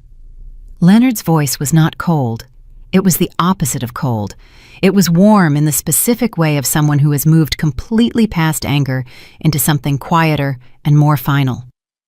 "I have been in business for 30 years. I have negotiated with governments and sovereign funds and individuals who would make you genuinely uncomfortable. I have won most of those negotiations. Do you know why?" Ethan said nothing. "Because I understood before I began what the other party actually had," Leonard said. "Their real assets, their real vulnerabilities, their real motivations." He looked at Ethan for a long moment. "You had my daughter for 5 years. You never once tried to understand what you actually had." He picked up his phone, glanced at the screen, and looked back up. "Excuse me, I need to be with my family." He walked away. Ethan sat back down. At 1:58 in the afternoon, the baby was born. Ethan was sitting 30 feet away from the room where it happened, and he heard nothing. No cry, no sound. The walls were thick, and the corridor was insulated, and the world did not announce itself in the way it does in movies. He just sat there, and then, at 2:03, a nurse walked quickly down the corridor with a purposeful stride that made his heart stop, and then she walked back more slowly, and he interpreted every movement as meaningful, because he had nothing else to interpret. At 2:27, Marcus came out. He walked to Ethan and stood in front of him and said, "She's stable. The baby is in the NICU as a precaution. He's small, but his lungs are functioning. The doctors are cautiously optimistic." Ethan let out a breath that he had been holding for 2 hours. "Can I see him?" Marcus looked at him for a moment. "I'll ask Amelia." He disappeared back through the door. Ethan sat. He pressed his hands together between his knees and he looked at the floor, and he thought about a morning weeks ago when he had made a decision that had felt clean and surgical and correct, and had turned out to be the most expensive decision he had ever made in ways that had nothing to do with money. Marcus came back. "She said yes," he said. 5 minutes, and only because she said the boy deserves to know his father's face. Ethan stood up. He followed Marcus down a different corridor through a set of doors to a room where Amelia was sitting upright in a hospital bed, looking exhausted in the complete and honest way of someone who has been through something physical and real and enormous. She looked nothing like the version of herself she showed the world. She looked more real than she had ever looked to him. Her hair was loose and her eyes were tired and her hands were folded in her lap, and she looked at him when he walked in with an expression that was not warm and was not hostile. It was simply clear. "Thank you," he said. His voice came out smaller than he intended. "He's in the NICU," she said. "They'll let you see him through the glass. He has a tube, but it's precautionary. He's going to be fine." She said this last part with the absolute certainty of a woman who had decided it was true and was not entertaining alternatives. Ethan stood at the foot of her bed. He had rehearsed nothing for this moment, because there had been no way to prepare for it. He was entirely without strategy, which was a condition he had not inhabited since he was 22 years old and had nothing. "Amelia," he stopped, started again. "I ordered the paternity test." "I know," she said. "I need you to know that what that says about me is it's not something I can defend. I'm not going to try to defend it. I just need you to know that I know what it says." She looked at him for a long moment. "What does it say, Ethan?" He had not expected her to ask him directly. He had expected to deliver a statement and receive a response. He had not expected to be asked to diagnose himself out loud. He stood there, and he thought about it honestly, which was the only thing left to do, and he said, "It says I treated you like a problem I needed to manage, instead of a person I was supposed to love." Something moved across her face. Not forgiveness, not softness, just the acknowledgement that he had finally said a true thing. "Your son is down the hall," she said. "Go meet him." A nurse took him to the NICU. He stood at the glass and looked at his son for the first time. The baby was small in the way that makes adults feel the specific fragility of everything they have ever taken for granted. He had a thin tube and monitors attached, and was wrapped in a blanket that seemed enormous relative to him. He was the smallest and most real thing Ethan had ever seen. He was entirely defenseless and entirely present and entirely dependent on the world treating him correctly. Ethan put his hand flat against the glass. His son did not know he was there. His son did not know anything yet, was only in the earliest minutes of knowing anything, was only just beginning the long process of becoming a person with a history and a story and a set of experiences that would shape him in ways nobody could yet predict. Ethan stood there for a long time. When he came back, Amelia's room had Leonard in it. Leonard was sitting in the chair beside her bed, and he was holding her hand, and the two of them were talking quietly in the specific, intimate shorthand of people who know each other completely. Ethan stopped in the doorway. He did not enter. He looked at the two of them for a moment, the father who had built an invisible empire, and the daughter who had always been stronger than anyone understood, and he felt something he had no name for that was in the vicinity of grief, but was also in the vicinity of respect. Leonard looked up and saw him in the doorway. He said nothing. He simply looked. Ethan said, "Thank you for being here for her." He said it to Leonard and meant it without any strategy behind it. She deserved someone who showed up. Thank you for being that. He turned and walked back down the corridor. At 4 p.m., while Ethan was sitting in his car in the hospital parking lot, not yet driving anywhere, his phone rang. It was Richard Howe. "The Governance Review Committee has made an initial recommendation," Richard said. "They're moving fast. Ethan, they're recommending that operational authority be transferred to an interim executive structure pending the full investigation. They're citing the Vanessa situation, the market impact of the personal decisions, the board confidence metric." He paused. "I'm sorry. I know this isn't the timing." "Who?" Ethan asked. "Who are they recommending as interim chair?" Richard paused. A pause that Ethan already understood the meaning of before the name came. The recommendation is coming from Brooks Sovereign's designated board representative. They're nominating Amelia Brooks as interim chairwoman pending ratification. Ethan sat with this for a moment. His company. The thing he had built from a $40,000 loan and 2 working hands and a mind that never stopped. The thing he had sacrificed his marriage for his family, for his decency, for in ways he was only now beginning to fully inventory. Being handed to the woman he had handed divorce papers to on a Tuesday morning while he was already dialing someone else's number. "When does the vote happen?" he said. "Day after tomorrow," Richard said. "What's the count?" 4 confirmed yes votes, Richard said. "You need 4 to block. You have 2 confirmed no votes. The remaining 3 are undecided." 2 days.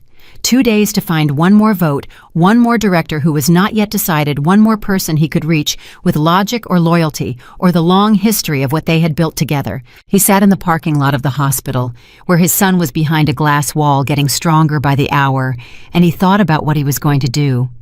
And for the first time in his professional life, he could not immediately see the path forward.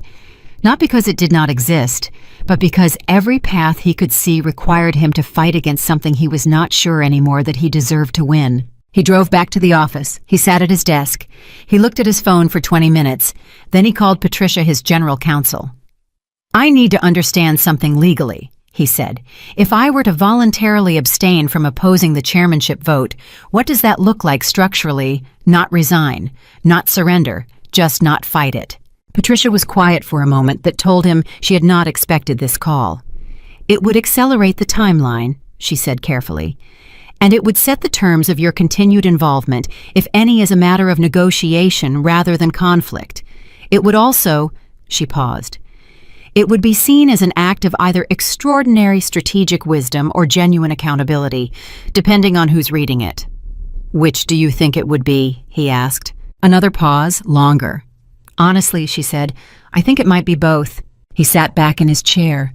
He looked out the window at the city he had wanted to conquer, the city that was still there, indifferent and permanent, entirely unimpressed by his accomplishments and entirely unmoved by his failures, the same city it had been before him and would be after him, and was right now, in this moment, the same city where his son was breathing carefully in a hospital bed and his wife was sleeping after the hardest day of her life, and somewhere quietly, an empire that had always been more patient and more prepared than his was waiting to see what he would do next. He had one move, only one move that was not strategy, only one move that was simply true. He picked up the phone. He called Richard. "Tell the committee," he said, "that I won't be opposing the chairmanship nomination." Silence on Richard's end. Then, "Ethan, tell them," he said. "And Richard, make sure they understand it's not because I was forced to. Make sure they understand it's because it's right." He hung up. He sat in his office for a very long time. The city moved outside his window. The lights began to come on across Manhattan as the afternoon became evening, building by building, the way things always happen, one small shift at a time, until suddenly everything looks different from how it did before. His phone buzzed with a text. Unknown number.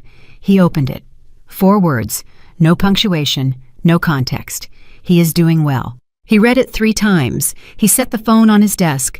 He pressed his hand flat on the cool surface, and he breathed, and he let himself feel what he felt, which was not triumph and was not relief, and was not any of the clean, definitive emotions that endings are supposed to carry. It was something more complicated. Something that felt in the specific way of things that are exactly what they need to be, like a beginning. The ratification vote happened on a Thursday morning, 6 days after the baby was born. Amelia was not in this boardroom when it happened. She was in the NICU, sitting in the chair beside her son's incubator, holding his hand through the small opening in the side. His fingers wrapped around her index finger with the specific grip of someone who has decided, without any evidence to support the decision, that the world is a place worth holding on to. His name was Daniel. She had chosen it 3 days ago, quietly, without announcement, the way she made most of her important decisions. Daniel Leonard Brooks. Not Carter. She had been very clear about that, and nobody had challenged it. Her phone buzzed on the chair beside her at 9:47 in the morning. Marcus. She looked at the screen without picking it up. She already knew what the message said. She looked at her son instead. Daniel was doing better. The tube was gone as of yesterday.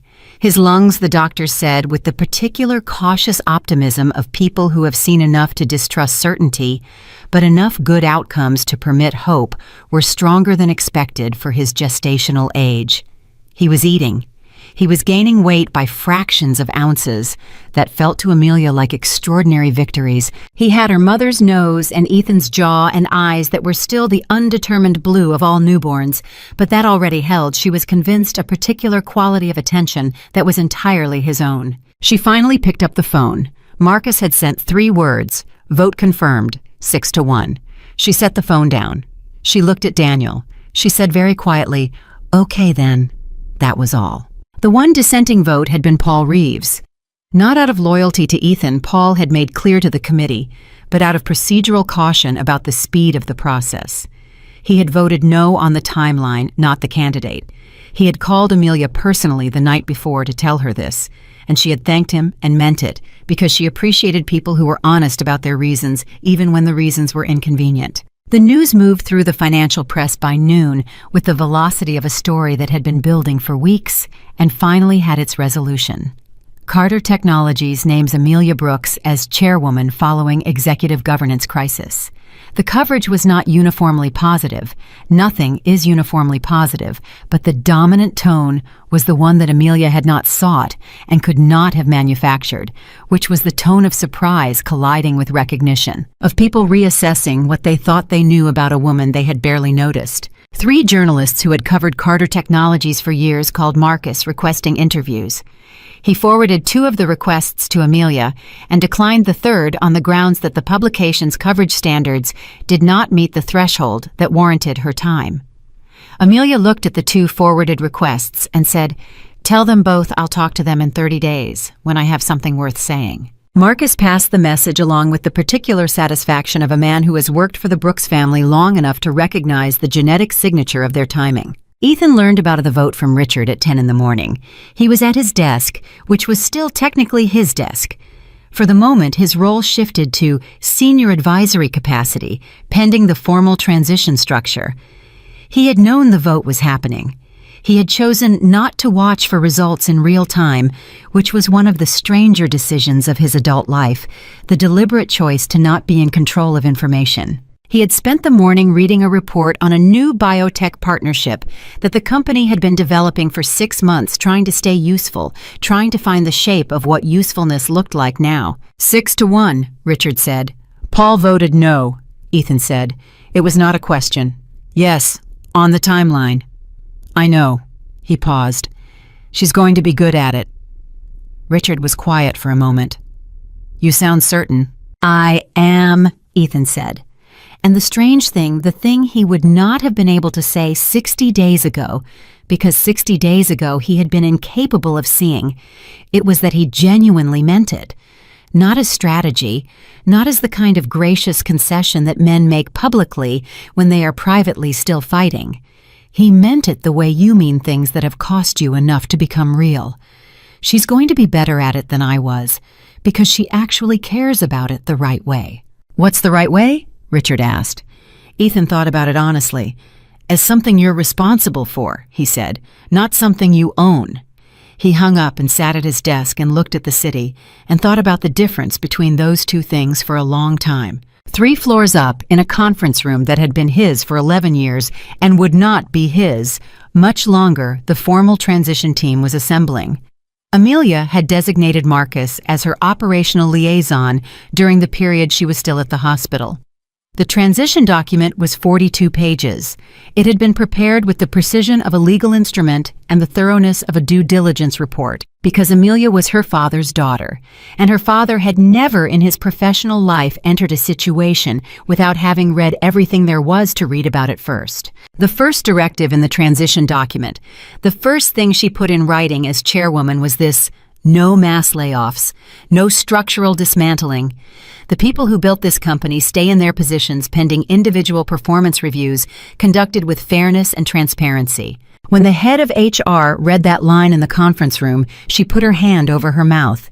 She had worked at Carter Technologies for 7 years. She had been expecting, based on everything she understood about hostile takeovers and power transitions, to spend the next month processing termination paperwork. She had not slept well in 2 weeks. She called her team immediately after the meeting and told them. 3 people cried. She did not tell them that was inappropriate. She understood it. The second directive addressed the internal investigation into Vanessa Hale's conduct. It was to be conducted by an independent outside firm with findings made transparent to the full board. No settlements with silence clauses. Whatever was found would be documented and addressed in the open, because Amelia had no interest in managing narratives, only in establishing facts. The third directive was for the communications team. 1 sentence. We tell the truth about where this company has been and where it is going, and we trust that the truth is enough. Harrison, who had spent 7 years crafting narratives for Ethan, read that directive and sat with it for a long moment. Then he opened a new document and started writing. For the first time in a long time, the words came easily. On the 8th day after Daniel's birth, Ethan went to the hospital in the early morning before the building started to fill with the ordinary traffic of visitors and staff. He had not called ahead. He did not know if Amelia would see him. He went anyway because the alternative was not going, and he had spent too much of the recent past choosing the alternative to things that required him to show up. He found her in the NICU family lounge 2 doors down from Daniel's room, sitting with a cup of coffee going cold in her hands, her eyes closed, her head back against the wall. She was asleep, or close to it. He almost turned around. He made a small sound, nothing intentional, just the sound of a person shifting their weight, and her eyes opened. She looked at him without surprise, without hostility, without warmth, with the specific, clear-eyed directness of a woman who was too tired for anything except honesty. "Ethan," she said. "I heard he's off the tube," he said. "Since Wednesday," she said. "He's eating well. They think another week and he can come home." She paused. "My home. I have an apartment." "I know," he said. "Marcus told me it's a good building." Something moved across her face that was almost a small smile and was not. "You're getting information from Marcus now." "No," he said. "He volunteered it. I think he was telling me you're okay, in his particular way of telling people things." She looked at him for a long moment. "What do you want, Ethan?" He had thought about this. He had thought about it on the drive over and the night before and the night before that. He had rehearsed several versions of this conversation and discarded all of them because they were performances, and she would see through every one of them immediately, and the last thing he wanted to give her was another performance. "I want to be in his life," he said. "Daniel's life. I know I don't have the right to ask for that as a given. I know I have to earn it. I'm not asking you to decide anything today or this week or even this year. I'm just asking you to know that that's what I want, and that I understand the gap between what I want and what I deserve is something I have to close myself over time by actually being different. Not saying I'm different, being it." She was quiet. The coffee in her hands had stopped steaming. "I found out about the paternity test," she said. "Not from the news. From Marcus before the story ran. He told me because he thought I should know before it became public." "I know," Ethan said. "I want you to understand what that test meant to me," she said. Her voice was steady and deliberate, the voice of someone who has decided to say a true thing completely. It wasn't the test itself. It was what the test said about how you had been seeing me, for how long you had been looking at me and seeing someone who might lie to you about something like that, someone who could do that. That's the thing I keep coming back to, not the act. The underlying belief that made the act feel reasonable to you. He had no defense against this because it was precise and true, and the only possible response to it was to receive it. "You're right," he said. "All of it. You're right." "I know I'm right," she said. Not harshly, just factually. "I've been right about most of this for a long time. Being right didn't make it hurt less." "No," he said. "I don't imagine it did." She stood up. She picked up the cold coffee and walked to the small counter and poured it out and rinsed the cup. With her back to him, she said, "Come and see him today. The nurse will let you into the NICU family viewing area if I clear it. Spend an hour. He's been awake in the mornings lately." He looks around. He seems like he's deciding what he thinks about everything. Ethan's throat tightened in a way that was physical and real and entirely outside his control. "Thank you," he said. She turned around. "Don't thank me," she said. "Thank him when he's old enough to understand. He's the one being generous." He saw Daniel for 53 minutes that morning.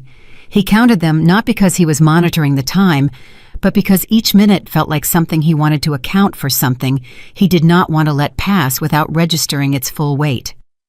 His son was awake for about 20 of those minutes, and in those 20 minutes he did what Amelia had described, looked around at the world with the particular unfocused intensity of a new person encountering everything for the first time, making no judgments, reaching no conclusions, simply taking it all in with an openness that Ethan found almost unbearable in its completeness. He talked to Daniel. He felt slightly ridiculous doing it, a grown man leaning toward a newborn and talking quietly, but the nurse who was in the room smiled at him, the way nurses smile when they are seeing something they know matters. So he kept going. He talked about nothing specific. He talked about the city outside. He talked about a restaurant he used to go to when he was 23 and had no money, and the pasta cost $6 and was extraordinary. He talked about the color of the light in the morning on the Hudson River. He talked about a piece of music he had loved in college and had not listened to in 15 years and was going to find again. He did not talk about business. He did not talk about the company or the vote or the transition or any of the architecture of consequence that had brought him to this room. He talked about the ordinary, small, beautiful things that he had stopped paying attention to somewhere along the way and was only now understanding he had lost. Daniel blinked at him, slowly and completely, the way newborns blink, as if blinking is a considered decision. Then he looked away toward the ceiling with the sovereign indifference of someone who has not yet learned to pretend to be more interested in things than he is. Ethan laughed, actually laughed out loud alone in the NICU family room. It sounded strange. It sounded like a thing that had been stored for a long time and was finally being let out. On the 14th day, Daniel came home. Amelia's apartment. Her home. Ethan was not there for the arrival, but she sent him a photograph through Marcus that evening, a single image of Daniel asleep in the bassinet, entirely peaceful, entirely himself, filling the space he had been given with complete authority. Ethan looked at that photograph for a very long time. He set it as the background on his phone. He did not care who noticed or what it said about him or how it looked. 2 weeks after the chairmanship vote, Amelia walked into Carter Technologies for the first time as chairwoman. She had given herself those 2 weeks deliberately, not from hesitation, but from the understanding that her son's first 14 days of life were not a gap in her professional timeline, but the most important thing that had happened in the relevant period and deserved to be treated as such. The company could wait 2 weeks. She had made sure of this in the transition documents, and the transition team had operated efficiently in her absence, and the world had not ended. She walked into the building at 8:15 in the morning. Harrison met her in the lobby. He looked like a man who had been waiting to exhale for a very long time. "Good morning, Ms. Brooks," he said. "Good morning, Harrison," she said. "How are you?" He blinked. The question was so direct and genuine and without agenda that it landed strangely. "I'm good," he said. "Better than I've been in a while, actually." "Good," she said. "Tell me what I need to know." He walked her through the building and talked for 20 minutes without stopping, covering the status of every active project, the current state of 3 pending partnerships, the communications calendar for the next 30 days, and the outline of the independent investigation findings on Vanessa, which were, he said, with the carefully neutral tone of a man who has decided to simply report rather than editorialize extensive. She listened to all of it without interrupting. She asked 4 precise questions. She took no notes because she did not need to. When they reached her office, the office that had been Ethan's, she stood in the doorway for a moment and looked at it. Then she went in and sat down and opened her laptop and began. The Vanessa investigation findings were released publicly 6 weeks later. They were detailed and specific, and they were released in full, unredacted, the way Amelia had directed. The financial industry press covered them extensively. Meridian Capital Group faced regulatory scrutiny that would occupy their legal team for the better part of a year. 3 individuals at Meridian were named in a civil complaint. Vanessa's career in corporate strategy was effectively over. Amelia did not comment on any of this publicly. When a journalist asked her directly how she felt about Vanessa's exposure, she said, "I feel that the facts speak for themselves. I don't need to add anything to them." The journalist, who had been expecting something more dramatic, wrote the quote down and then wrote in his notes off record that Amelia Brooks was either the most disciplined person he had interviewed in 15 years or the most genuinely unbothered. He eventually concluded it was both. 6 weeks after she took the chair, Carter Technologies stock had recovered fully from the crisis dip and was trading at a level 4% higher than it had been before the entire situation began. The financial press attributed this to governance confidence, to the transparency of the investigation, to the stability of the operational structure she had maintained. One analyst wrote a piece calling Amelia's approach to the transition the most effective corporate recovery he had seen in a decade. She read the piece at her desk with Daniel's photograph propped against her monitor, and then went back to the contract she had been reviewing before she stopped to read it. She had 40 minutes before her next call. She used them. Ethan read the same piece from a desk at a smaller firm where he had taken a senior consulting role. The work was interesting, and the scale was entirely different, and he discovered slowly and with genuine surprise, not as destroyed by the reduction in scale as he would have predicted. He had built his identity so completely around size and significance, and the particular vertigo of operating at the highest possible level, that he had assumed without ever testing the assumption that anything smaller would feel like failure. It did not feel like failure. It felt like clarity. It felt like the specific relief of a person who has been holding something very heavy for a very long time and has finally put it down, not because they were forced to, but because they understood at last that their hands were needed for other things. He called Amelia on a Sunday in the early morning, the time he knew she was awake because Daniel was awake, and she had mentioned in one of their increasingly regular brief exchanges that early Sunday was their time, the two of them in the apartment, while the city was still quiet the best part of the week. She answered on the third ring.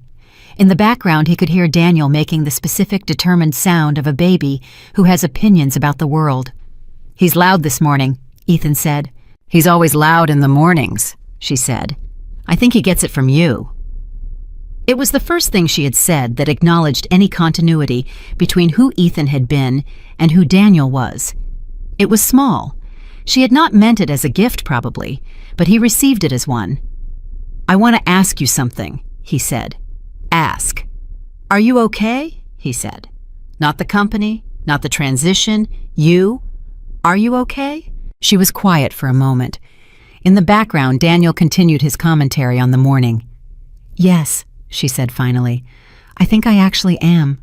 A pause. "It took me a while to understand that being okay didn't mean being the same as before. I'm not the same as before, but okay doesn't require sameness.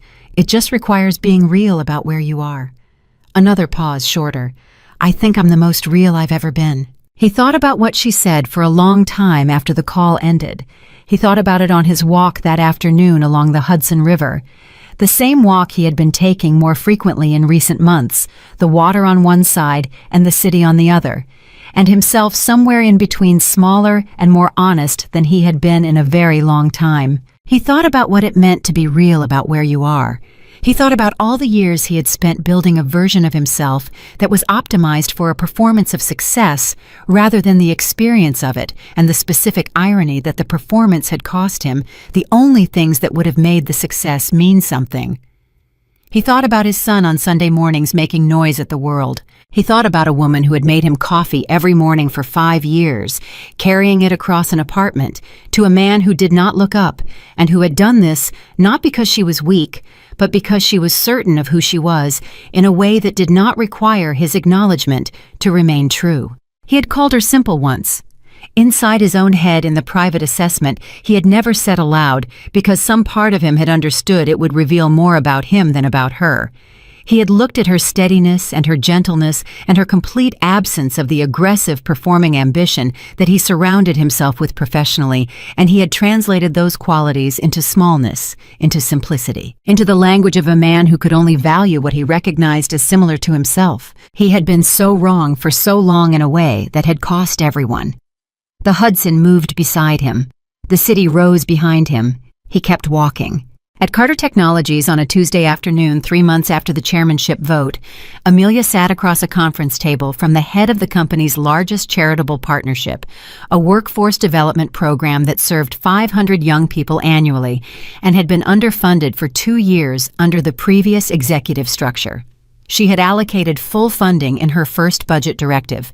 The program director, a woman named Sonia who had spent those 2 years fighting for resources, arrived at the meeting having prepared arguments for why the program deserved support. She did not need the arguments.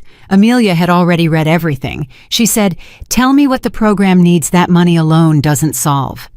Sonia looked at her for a moment with the expression of someone encountering a question they have wanted to be asked for a very long time. "Visibility," she said. "Access. The ability to put our participants in rooms where decisions are made so they understand those rooms are not closed to them." Amelia nodded. "I'll be at your next information session," she said. "As a speaker, whatever I can do to make those rooms feel accessible, I'll do." Sonia left the meeting and called her co-director from the elevator and said, "I think things are actually going to be different," in a voice that carried 5 years of fighting inside it. She was right. Things were different. Not dramatically, not all at once, not in ways that made for breathless headlines, but in the steady accumulating way of things that are built correctly from foundations, that are actually solid by people who understand that a company is not a monument to its founder, but a community of people doing work that matters, and that the leader's job is not to be celebrated, but to make the work possible. Ethan heard about this partnership investment from Richard, who had stayed on as a financial advisor and maintained a careful, quiet line of communication between his past and his present. Richard told him about it without framing just information, and Ethan said, "That program was on my desk 3 times." And Richard said, "I know," and neither of them said anything more about it. 6 months after Daniel came home from the hospital, Ethan came to Amelia's apartment for the first time. She had suggested it carefully and without pressure as a way for him to spend time with Daniel in a setting that was familiar to the baby. He arrived on time, which she noticed. He brought nothing, no flowers, no gifts, no gestures that could be read as an attempt to manage her impression of him. He arrived as himself, which was the only currency she had told Marcus. In a conversation Marcus had passed along at the right moment that she was willing to accept. He held Daniel for the first time that evening, sitting on the couch with the baby in his arms, and Daniel looked up at him with the same sovereign, unfocused intensity he brought to all new experiences, and reached one small hand up toward Ethan's face and grabbed his chin. Ethan sat very still. He did not want to disturb the moment. He looked at his son, and his son looked back at him, and in the small, specific quiet of that connection, something passed between them that was not about money or power or narrative or any of the structures that adults build around their lives to make themselves feel substantial. It was about exactly what it appeared to be: a father, a son, the beginning of something that would take years to become what it needed to be, requiring patience and consistency and the daily choice to show up, and that could not be rushed or managed or optimized, but only lived one ordinary day at a time. Amelia watched from the kitchen doorway. She did not say anything. She did not need to. What she felt in that moment was not love for Ethan, was not forgiveness in any complete or redemptive sense. It was something more precise and in its own way more durable. It was the recognition that this was the right outcome, not for her, not for him, not even primarily. For Daniel, for the boy who had arrived 8 weeks early into a world that was in the middle of rearranging itself and who had gripped his mother's finger with fierce, determined certainty and decided without any evidence to trust it. He deserved a father who was learning. He deserved a mother who had never stopped knowing her own worth. And he deserved the truth that some endings are not defeats and some beginnings are not celebrations, but simply the honest continuation of people trying to be real in the ways that matter, after the performance has finally at great cost and in the fullness of time run out of room to hide. Leonard Brooks called Amelia that evening as he did every Sunday, and she told him about the visit. He listened without interrupting. When she finished, he said, "How do you feel?"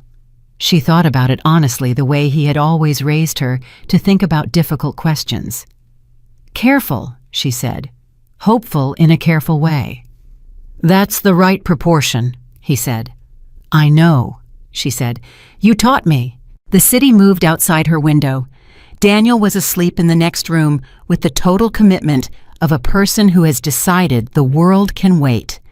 The company she was building into something better than it had been was proceeding one decision at a time toward the version of itself it had always had the capacity to be, but had never, under its previous leadership, been given the chance to become. Amelia Brooks did not win because she had more money than Ethan Carter.